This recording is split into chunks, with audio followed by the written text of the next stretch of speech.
Hampton Roads, Virginia, March 9, 1862. Two ships were about to do battle. These beasts were not the wooden frigates of centuries past. These were a new class of battleship, the Ironclads. During the weeks prior, the CSS Virginia had been destroying the Union's blockade set up during Operation Anaconda. Abraham Lincoln licensed $275,000 to John Erickson to build a ship in 100 days, which could take down the CSS Virginia. The result was the USS Monitor.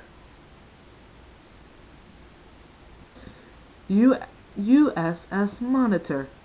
Class: Monitor Turret Warship. Launched January 30th, 1862.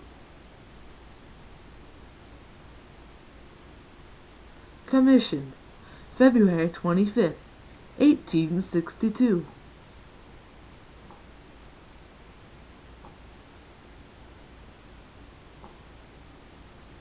Displacement 1,038 tons.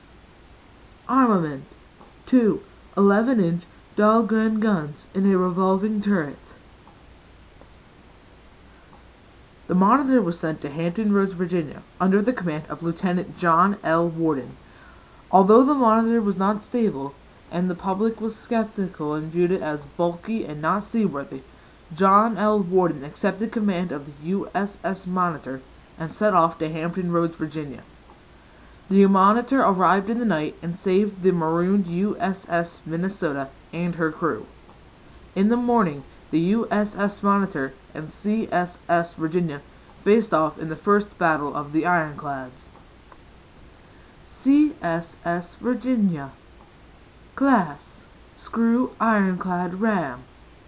Acquisition: seized by Confederates in 1861. Speed: 9 knots.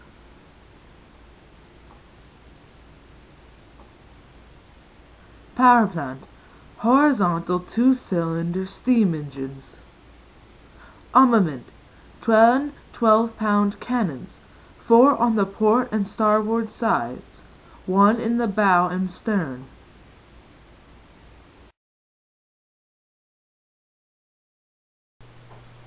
These beasts had to be powered by steam engines. The wind was not strong enough to move these behemoths. In fact, there was so much armor at Hampton Roads, Virginia. The CSS Virginia had sunk the USS Cumberland by ramming it, but its ram broke off. The USS Congress had been beached, and the CSS Virginia kept firing into it until the captain surrendered. The CSS Virginia was in the process of sinking the marooned USS Minnesota when they had to fall back because of falling tides. When the Monitor and Virginia met, the Monitor literally swam circles around the Virginia, using its new innovation, the revolving turret. The Monitor could attack from any angle. The turret allowed for new tactics to be developed, such as crossing the T. Crossing the T allows for a much smaller fleet to fight a much larger fleet and gain advantage.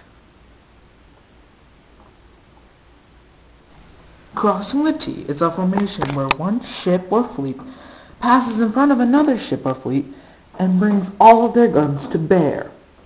Now this allows this smaller fleet to take advantage of the larger fleet.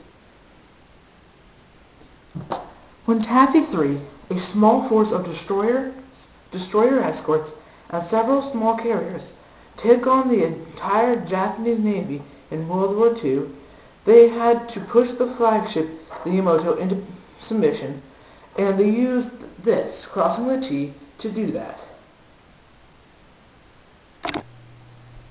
Ironclads also brought in the use of hard metals as armor as a building requirement for battleships. Now, battleships use both revolving turrets and hard armor